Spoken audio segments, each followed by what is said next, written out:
Hello, a very warm welcome to you, my dear panelists, here in the CNA store in Solingen, and also a very hearty welcome to my digital guests across Europe for following us on this live stream.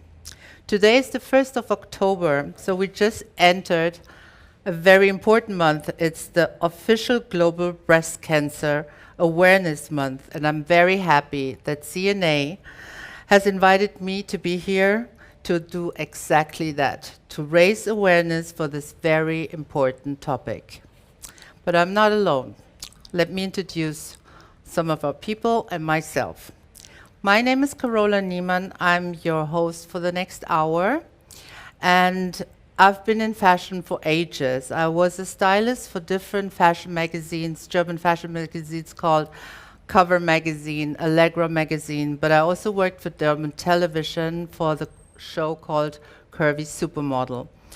That brought me up the idea to do a magazine which take care of these women, to feel beautiful in their curves and to feel comfortable. I live in Munich and I have a daughter named Dana. An accident. Yes. So let me introduce you to the rest of this really great panel today. To my left side, we have Dr. Sebastian Hensch. He's chief physician at the Gynecology Oncology in Solingen, Germany.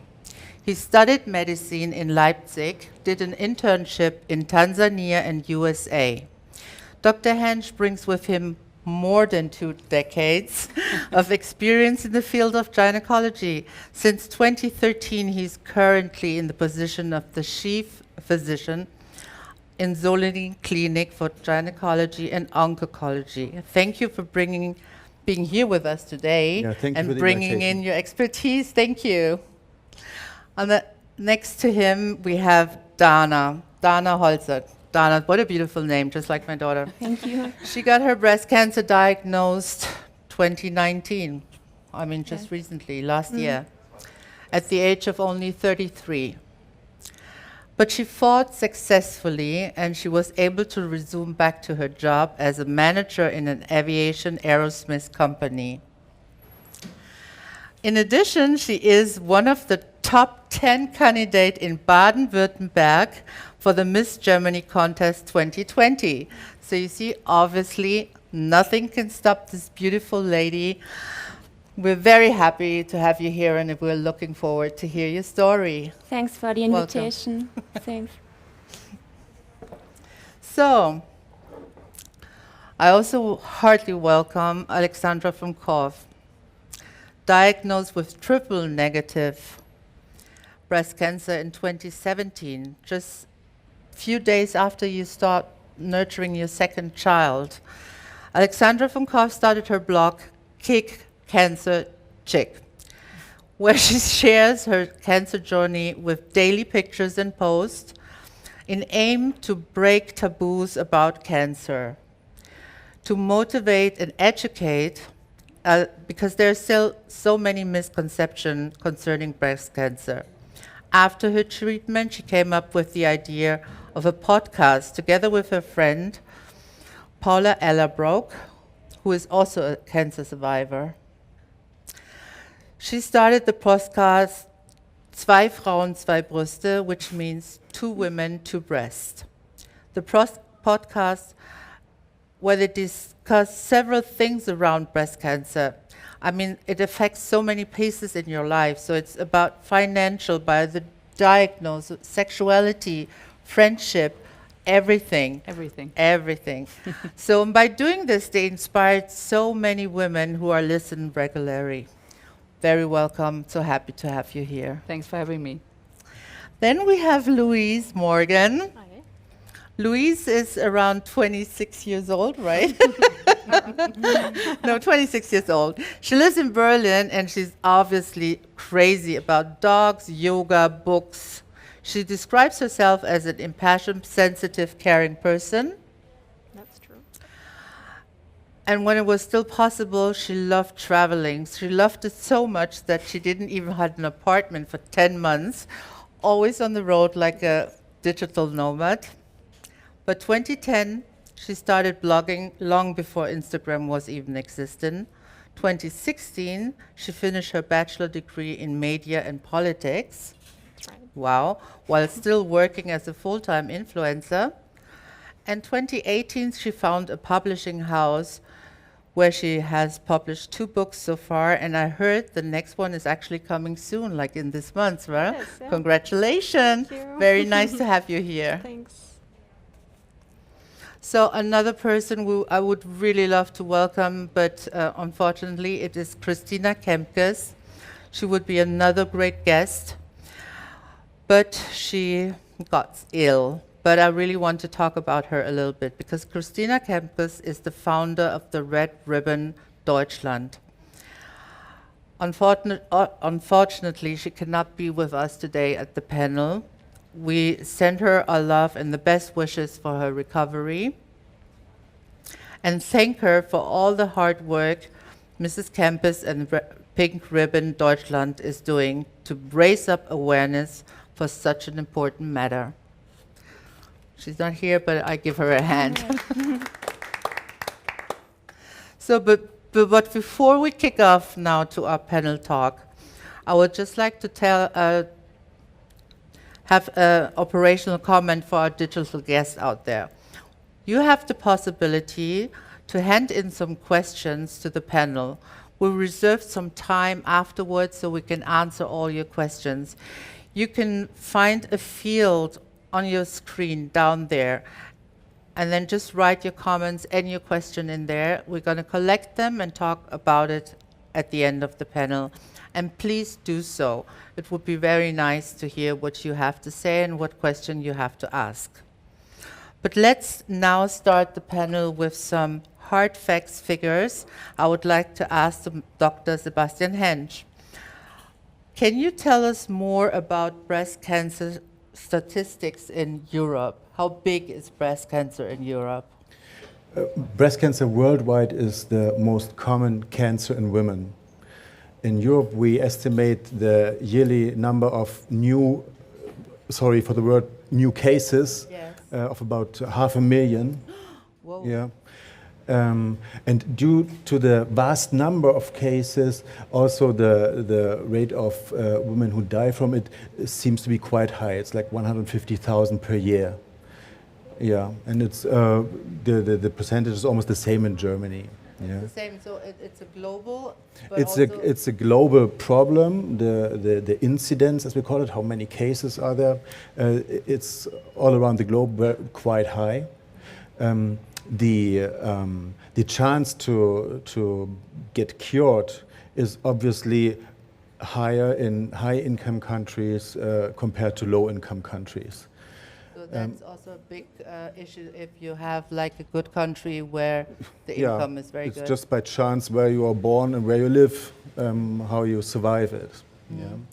But there's also good news and good facts about it. So breast cancer is not necessarily a death penalty.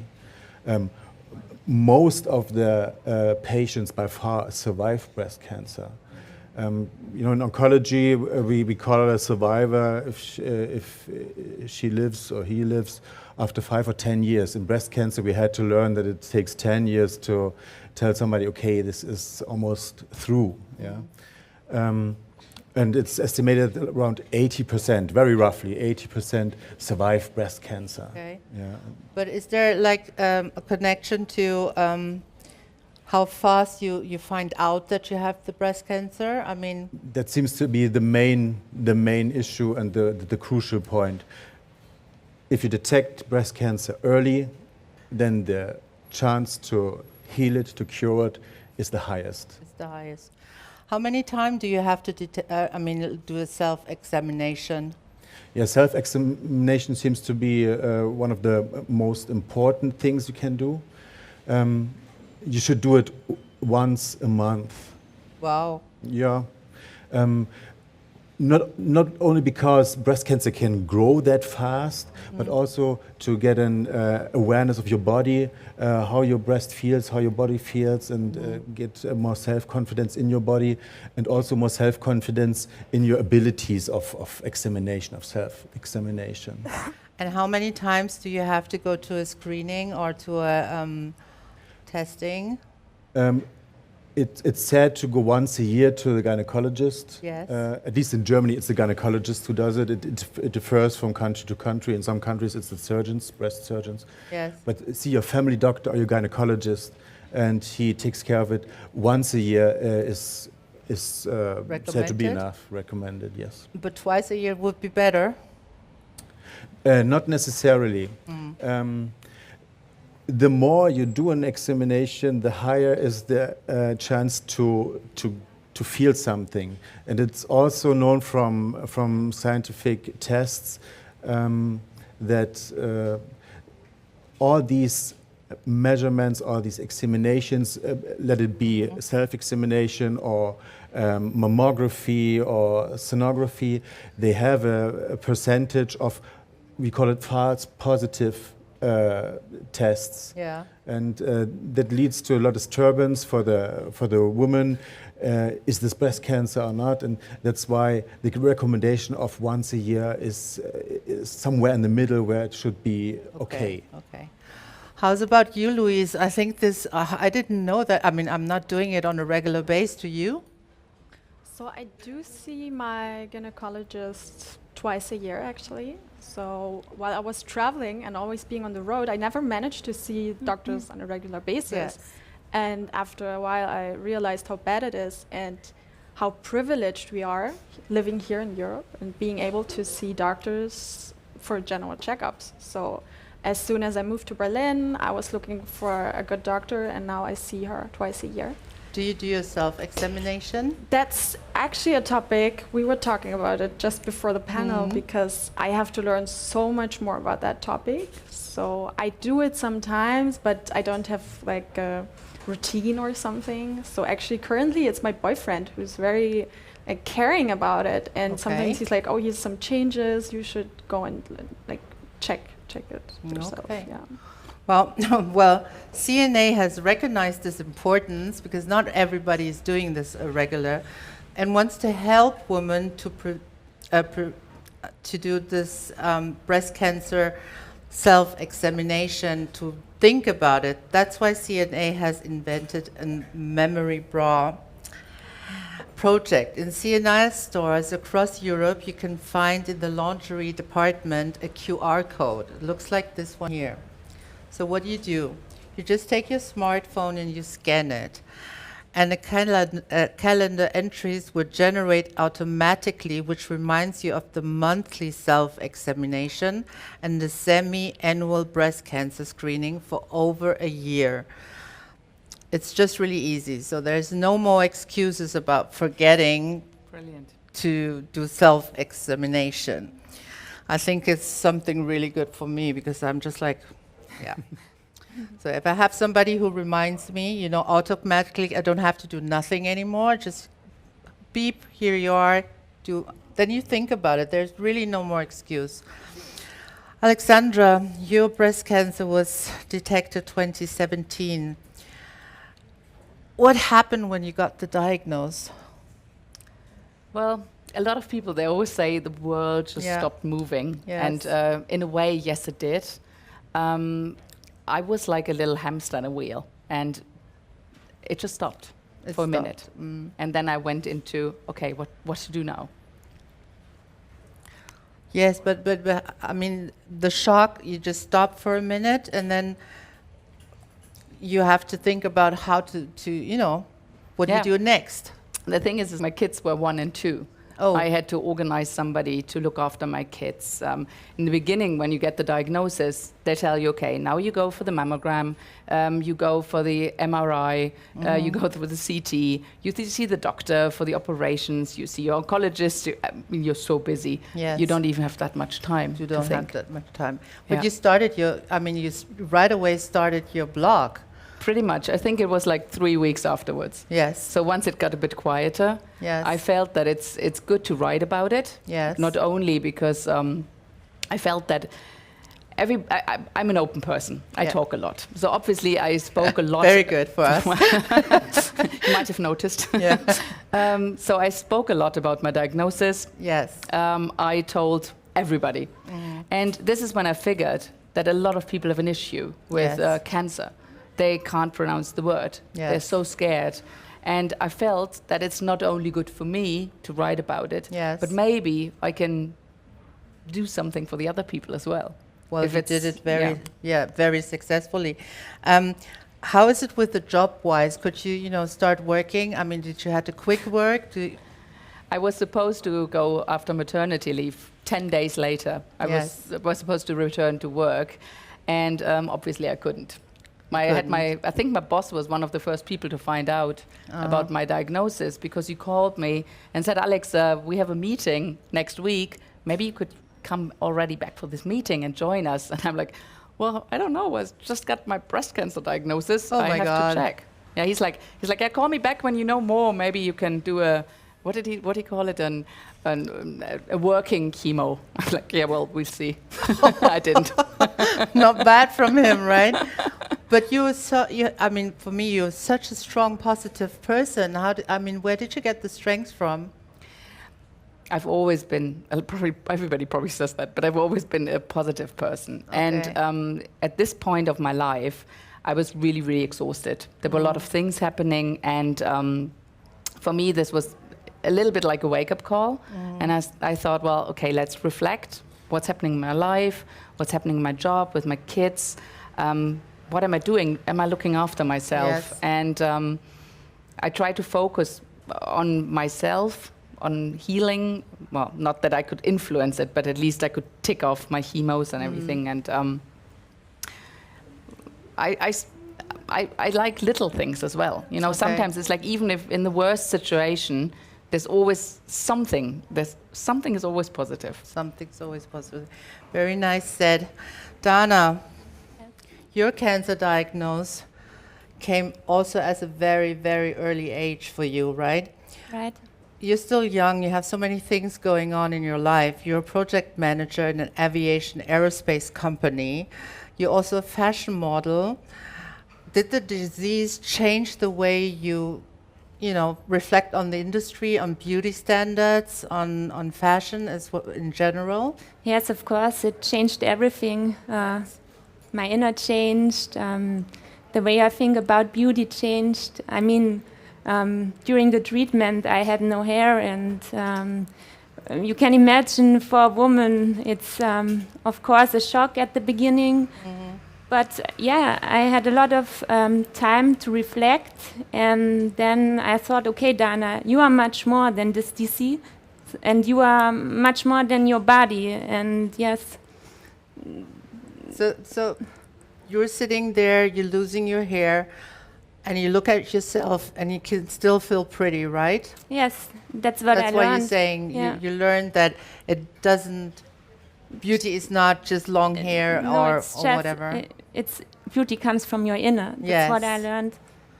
Did you change anything in your nutrition, in your diet, and anything? Did you Yes, change? I started a lot of yoga class to bring myself in a very low stress level, and I Yes. changed my nutrition completely.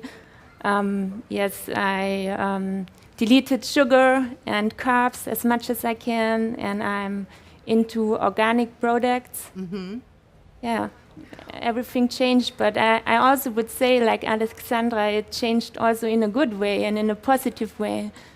There is always something positive to find in each situation, yeah. That's really strong. I mean, strong statement to say that after a diagnosed thing, you find and look for the positive thing. You have to, right? Yeah, the one thing that I have to, but yeah, I mean, before I went out for dinner with my friends, it was okay, but now I'm really happy that I can go out for dinner. It changed so. Your point of view? Yes, the point of view and everything. Oh, great. Louise, do you have people in your surrounding who are affected from breast cancer? Actually, and I'm super happy about it. None of my friends or family members has ever experienced anything Yes. concerning breast cancer, and therefore we never really or actually talked about it. in my family, and that's why I'm so happy that there's women out there that are so bravely fighting breast cancer and take time and energy to also share their stories online. It's, I don't know, I'm very thankful that you're doing it, because you bring awareness to my and so many other people's lives. Yes. Right? I would say a question for you, doctor. Does, changing the nutrition, doing yoga, and, taking care of your body, does it really help to prevent having breast cancer? It's not easy to answer that question in general. Yes. What we know from scientific studies is that, let's say, obesity can raise the risk to get breast cancer. Such. But there's no such thing as a special cancer diet or breast cancer diet, even breast cancer, that really lowers the risk of getting the disease or to make your prognosis better. What is true is that thing that every doctor says: have a good and healthy diet. Yeah. But on the other hand, what we know that helps is a healthy lifestyle in general, and this is especially sports. Yeah. Yes. If you're not Always into good. sport, if you're not Yes. into sports, start with the chemo. This is what we always say. But we know also from scientific studies that people who move less have a higher risk Of getting cancer. breast Breast cancer, of getting breast cancer. cancer, Oh, especially really? breast cancer. Yeah. So I'm sorry that I only can give such general advice. Yeah, live a good and healthy lifestyle. But also, what I always tell my patients: if you have the disease, do the things that make your life better for yourself. Don't let the cancer change everything in your life, and find the things Yes. that make your life happier. As easy as it sounds when I say it, but Yeah, of it's course. really what it means. Don't let the cancer rule your life in general and Yes. all of your life. Okay, so keep the control, like Dana just said. She started Yoga calming can help. herself down, bringing herself into a positive attitude towards the sickness. It helps a lot of patients to have something that they can grab to and tackle the cancer by themselves. And yoga can help this, raise body awareness and raise self-confidence. Okay, but what is with the? I mean, is breast cancer also something that, do we have statistic if you have it, if it runs the family? How big are the chances that you get it? Yeah, some forms of breast cancer, as we know today, Yes. run in families, like 5 to 10%. In those families, we know gene mutations. Yes. Yeah, and in those families, women who come from those families, they have a high risk of getting breast cancer or also ovarian cancer. It's somehow connected. Those women have to take special care on themselves. They have to take special care. Yeah. But what does that mean, taking special care? Yeah, it depends on where you live. In Europe and Germany, it means go to the doctor more often, Yes. get your breast checked, get your ovaries checked. It depends on the age. Those women have a younger age of getting breast cancer, and normally in an age where family planning is not finished yet. So Yes. you have to tackle all these questions. And in some cases, it's necessary to remove breasts or ovaries before they get the disease. Like, we have a very a big name who did this already, Yeah. like Angelina Jolie. Yeah. She said her mother died because of breast cancer, so she took her breasts away before it even could start it. Yeah, and even telling the world about it did a real good job to the awareness of the whole Yes. problem, Yes. even amongst us experts. Okay. Yeah. I didn't know that. But is there anything what we could all do to raise up even more awareness in your eyes? is there anything, should we just, talk about it a lot of times? Must there be more, I don't know, awareness in younger age, or do we have to talk in schools and stuff like that? What do you think? To talk about this stuff in school could be helpful, but also as a lot of as you do, talk about in public about it, so that it becomes more and more an issue that nobody's afraid of to talk about. Okay. Might be helpful. Alexandra, how was you detected? I mean, how did you find out that you have it? You're a happy mother, you just have babies, and then... Guilty, never checked my breasts. You did not? Not one single time. It was a pure coincidence. I was under the shower, and as I was like soaping my body, I was like, what's that? And it was like a lump, maybe like a chestnut. Yes. And it felt like a stone. And I always tell everybody, because I was so unaware of it. Yes. And I looked around, and when I knew it was breast cancer, I said, oh God, I'm like the only person in their early 40s with breast cancer. I don't know a single person. And I think once more people know that it can hit you at any age, say if you're like older than 17, 18, that you should really be, then you're more aware, because then you don't think, oh, this is something other people get. Okay. When you talk about it and you see that there's other people having it as well. How was yours detected? It was detected by my boyfriend. And as Alexandra said, it was really like a small stone inside. Yeah, and I was like, okay, what's happening to me? Because I never heard of that in my family or nobody of my friends. And yeah, I went to the doctor and I was diagnosed. So yeah. But Dr. Hensch, like she just said, she was under the shower and then she felt it. It was like a little stone.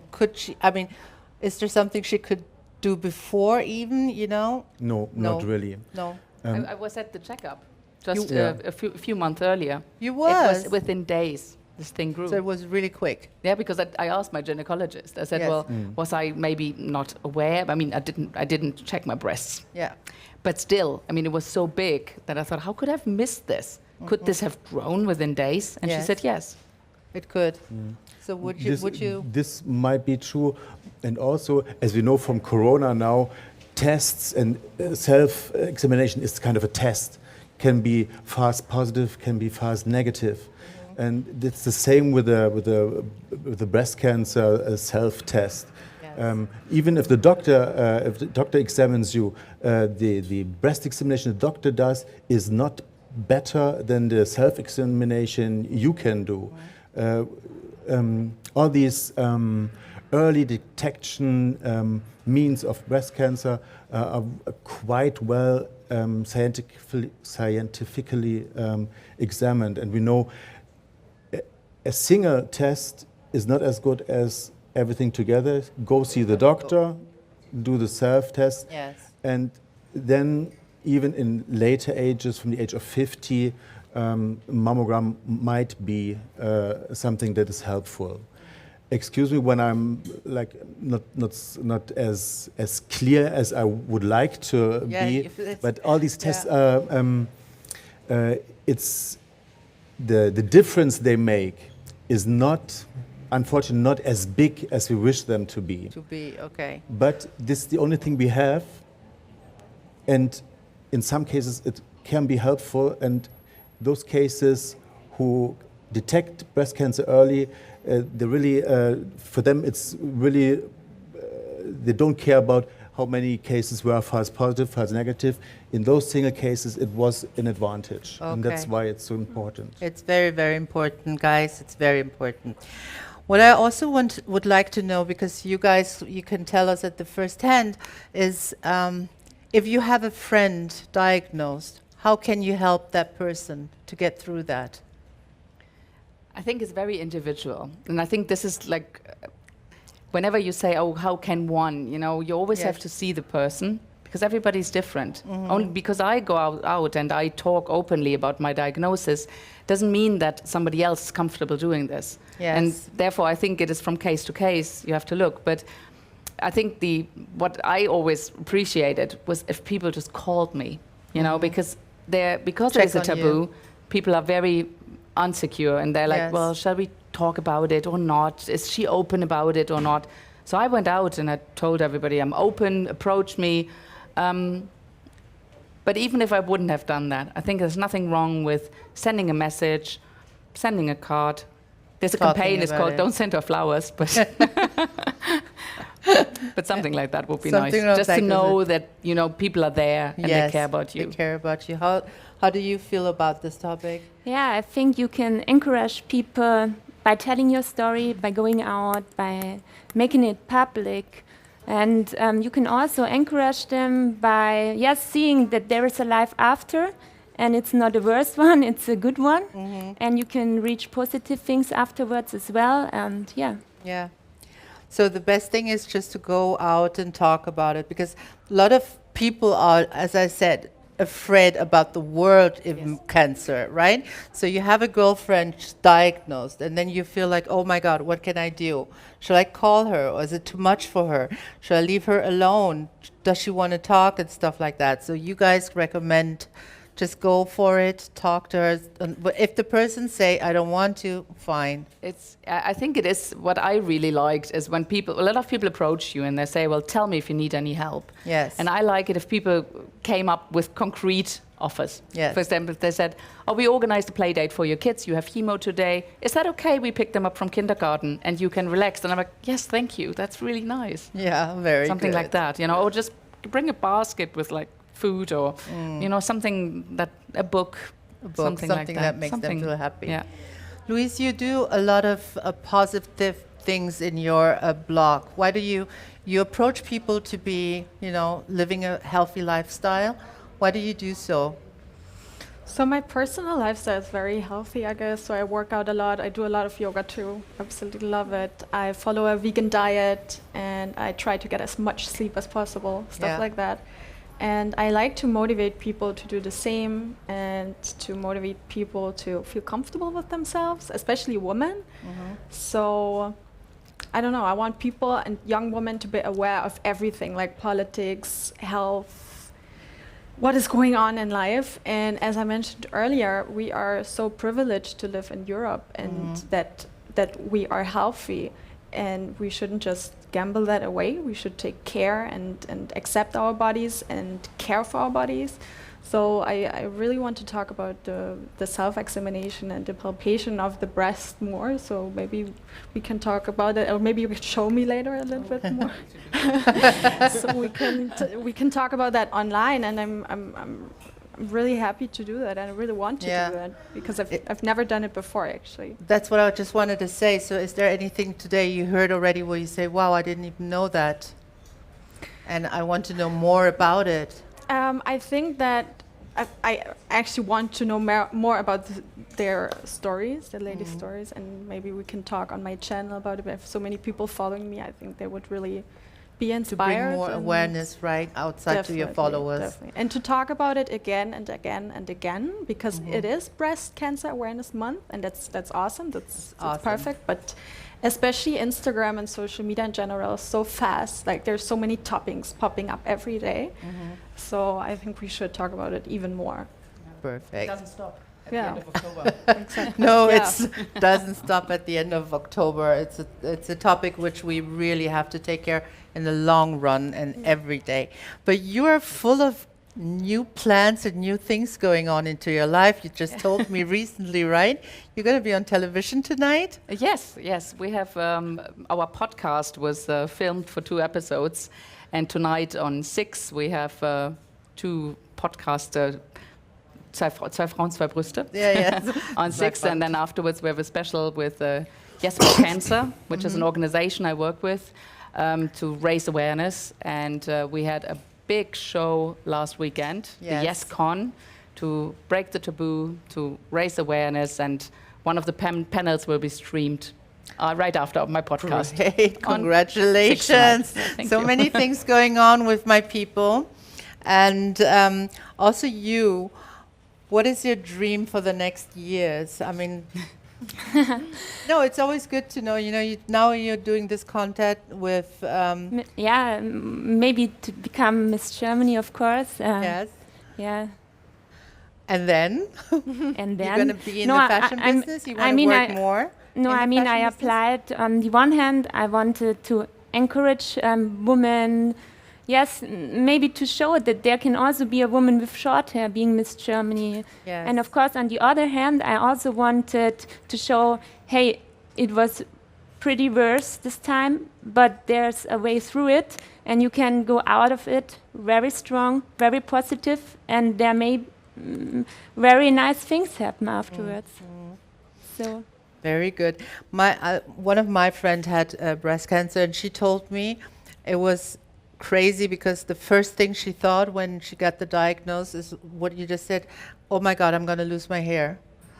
Do you always think that at first as a woman? Not you, right? No, I didn't. Did you? Because Also at the not? very beginning, it's not enough. It's not about your hair or you're looking. You just fight for your life, Yes. and this is the only thought you have. Yes. So I have one more question. If you really get diagnosed quickly, so the chances are how many percent that you get a good cure? Of course, it depends on the stage, but Yes. the earlier you detect the cancer, Yes. the higher the probability that the stage is quite low. Yes. Yeah, just in general. And the chance to get cured over all stages, it's roughly about 80%.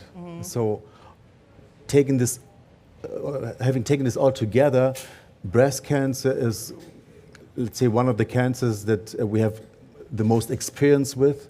Yes. And over the years, the best cures. So that's one advantage. If you have a lot of cases Yes. in science, you can do a lot of studies. And in breast cancer, over the last decades, we have done a lot of studies. And that's why we know a lot about it. And that's why cure has made a lot of advantages about it, more advantages than in most other kinds of cancer. Yes. Yeah, and that's the good news about it. That's a good news, Yeah. yes. And every breast cancer, of course, is different, I guess. Yeah. The way of healing is a different Of process course. for every person? Or Yeah. is there like one thing everybody has to go through? Yes, an operation is one of the most common means of therapy. The operation. The operation of the breast. Yeah. Okay. In But Europe. that doesn't mean that the breast has to go completely. No. It means the operation of the lump. Yeah. In high income countries, it does not necessarily mean to take off all of the breast. It's only a small minority of patients where we have to operate on the whole breast and take off the whole breast. Okay. Yeah. Small minority means like 10%, 5%, more? Yeah, it very much depends on the country, and it depends on the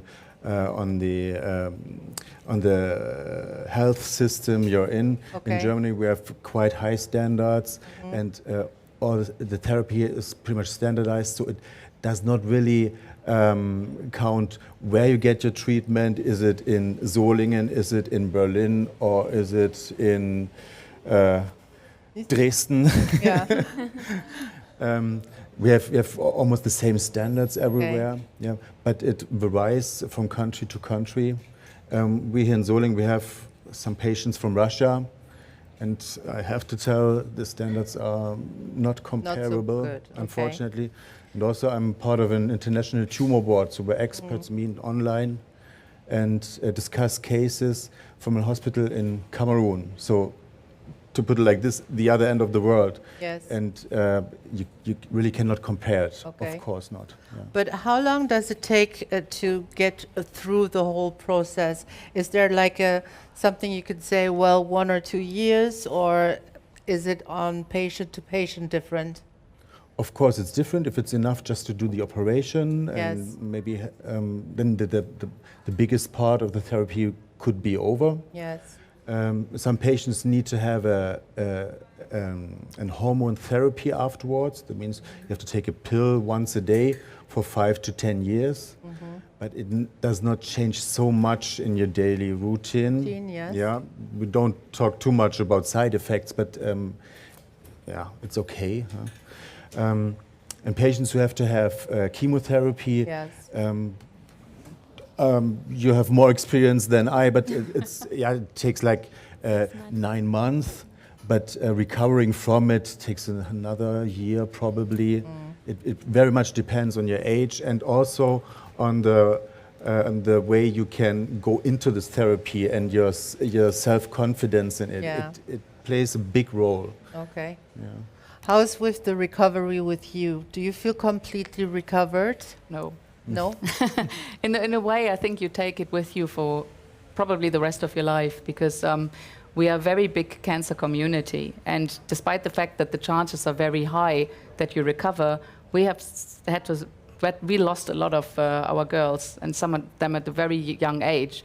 So you're always aware that it can always come back, and yes, a healthy lifestyle, everything that can lower the chances, but it's a thing with good luck and bad luck as well. You know, right? I was running marathons. I was in healthy eater. I did yoga.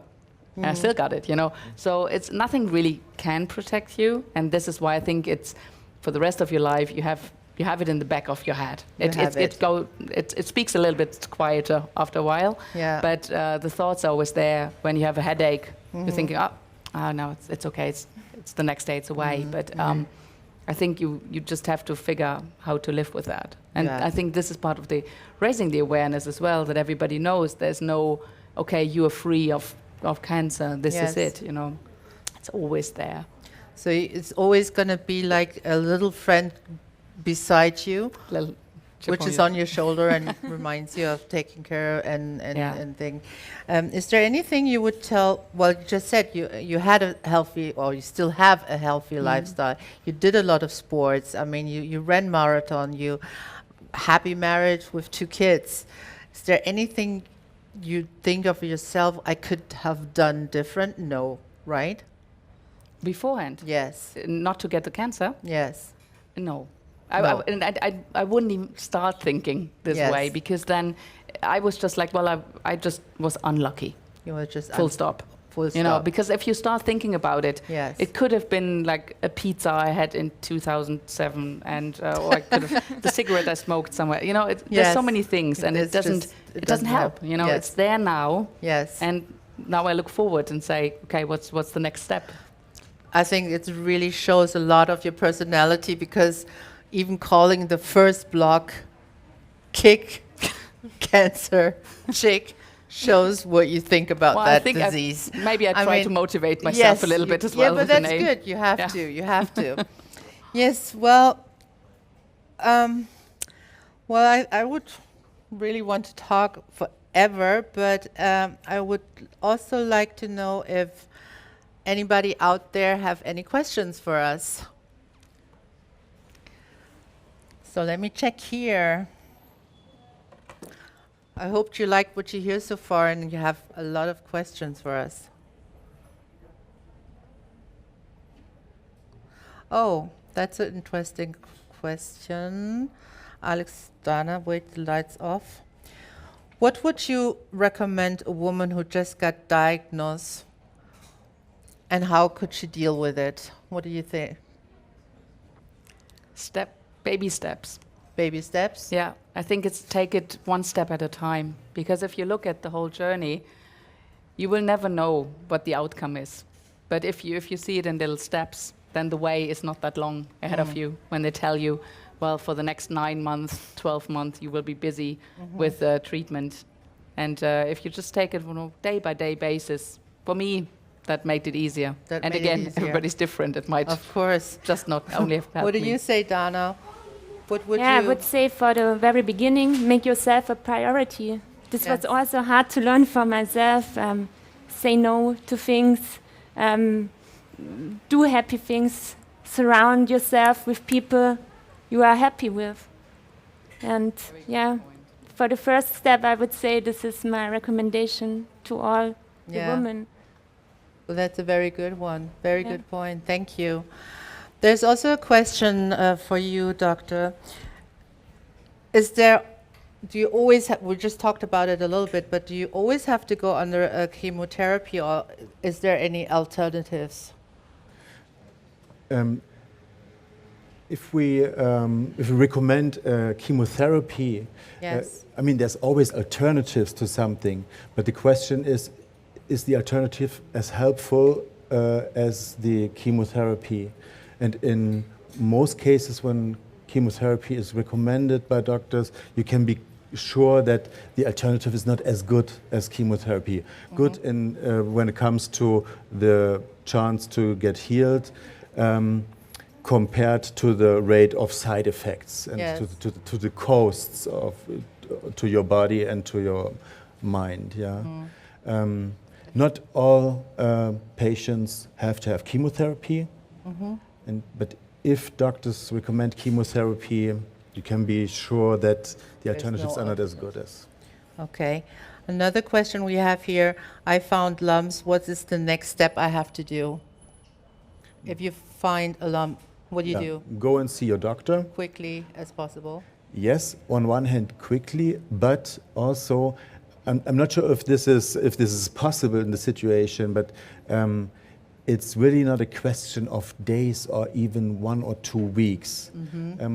That might be extremely difficult to accept in that situation.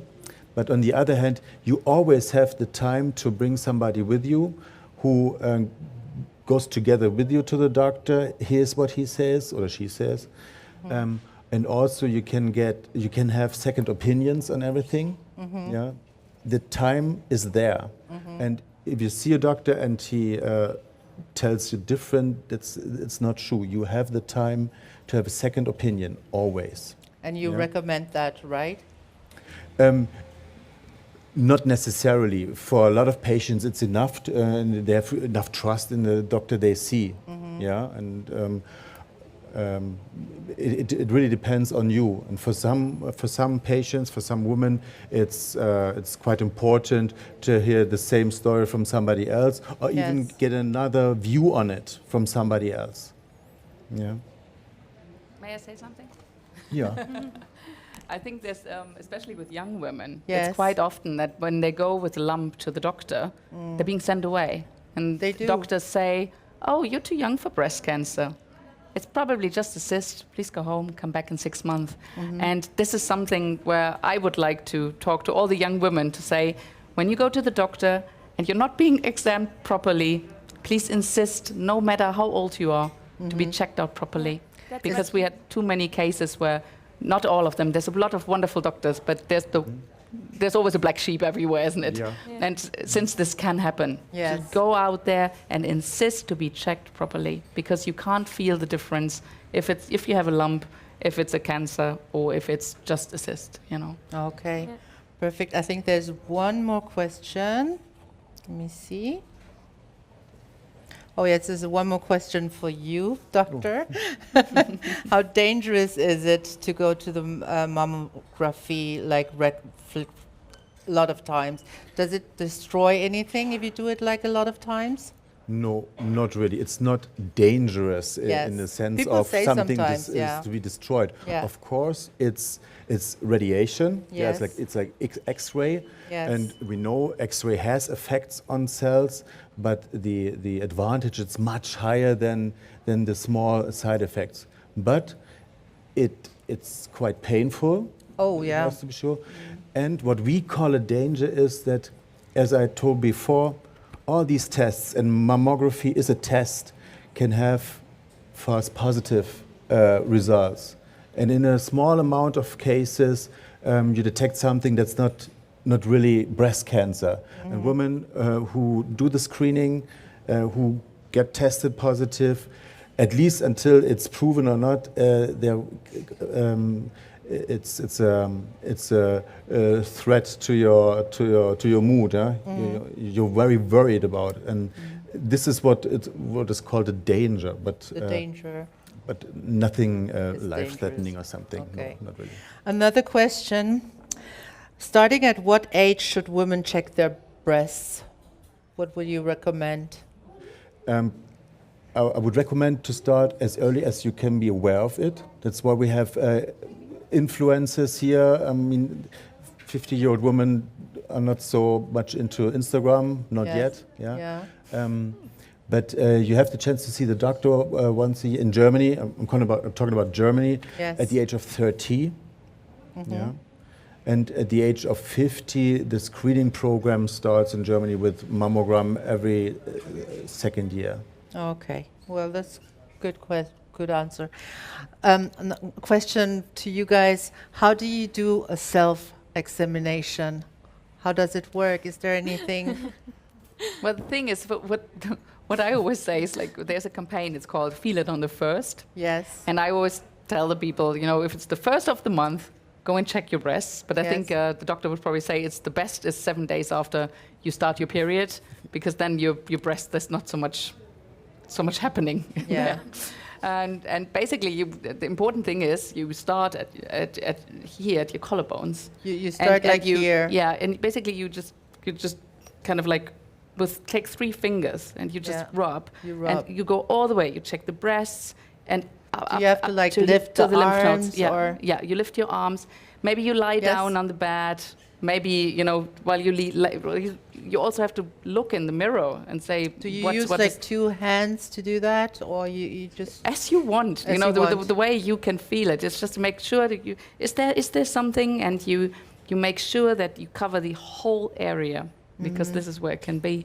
But it's also a visual test, you know. You should stand in front of the mirror and say, is there something different? Is one breast different? Is the color different? Is the skin different? And there's a lot of indications. There's a chart. It's called Feel Your Lemons, and they kind of with the example of lemons, they show you what the optical differences could be to detect a breast cancer. And there's like 10 different things 10 different things that you should look for. Dana, do you have an advice? Nothing to add. Perfectly. Nothing to add. Doctor, is there anything you want to add? No, I would like to Dr. ask, where did you, when you got the diagnosis, where did you seek for information? Did you? Point. What? Yeah, That's a good point. Yes. Very good point. Dana, do you want to? Yeah, I got to know a lot of women diagnosed with breast cancer, and we had the treatment together, and so we pushed each other all through the treatment. And on the other hand, I was checking Instagram, of course, and it helped me a lot to find women who went through all the therapy. And yeah, it was like, for me it was very helpful to have this. Yeah. Okay. You were probably thinking about Dr. Google, weren't you, when you said about the information? I really want to know where's the first. Where do you go? Do you ask somebody? Yeah. Do you look at the internet? It pretty much depends on age and everything, I think social so. status and whatever. But Yeah, I think the thing is, because I had gone through 2 pregnancies beforehand, I was very careful with the internet, forums or things like that. But when I got the diagnosis, and you get all these letters and numbers, you know, I was like, okay, she said it's aggressive, it's a G3. So I quickly Googled G3 on a medical page just to find out. And then I was like, okay, this is, you didn't want to Google, you know, so I asked friends who were doctors, and I said, well, can you explain this to me? And I think it's important that you check, if you go on the web to check it, that you check where you check it, that it's a medical page. How easy or was something. it for you to find a clinic or a hospital or the doctor you were comfortable with, and you thought, okay, that's the one I want to go? How easy was it, or was it difficult? For me, it was very easy because I had the perfect doctor. She was like my guardian angel, I always say. Oh, how nice. And I went to her, and I was so comfortable with her in every way, and that's why I decided to stay there. There was no second meaning of another. I stayed with the first, yeah. But that's also something Pink Ribbon Germany provides. So people really have to have more information of where they can go to. They have to have more people like you know, and showing the younger people where to go to, having interviews with the experience of wonderful ladies like you guys. And as I said, we really could talk for hours about this topic. And but I'm afraid our time is up. We deep dive into different perspective, you know, personal matters.